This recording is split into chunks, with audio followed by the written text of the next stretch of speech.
بسم اللہ الرحمن الرحیم۔ رمضان المبارک کے دوسرے عشرے کی دعائیں حدیث پاک کی روشنی میں درج ذیل ہیں۔ یہ عشرہ مغفرت یعنی اللہ تعالی سے گناہوں کی بخشش مانگنے کا ہے۔ نمبر 1، گناہوں کی معافی کی دعا۔ اللہم اغفر لی ذنوبی یا غفور یا رحیم۔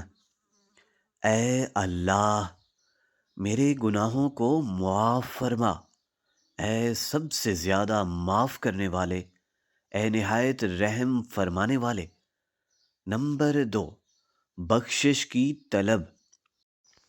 رب اغفر لی وتب علی انک انت التواب الرحیم، جس کا ترجمہ کچھ یوں ہے: اے میرے رب مجھے بخش دے اور مجھ پر اپنی رحمت سے معافی نازل فرما، بے شک تو بڑا معاف کرنے والا، نہایت رحم فرمانے والا ہے۔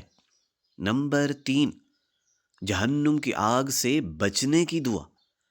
اللہم اجرنا من النار، اے اللہ ہمیں دوزخ کی آگ سے بچا۔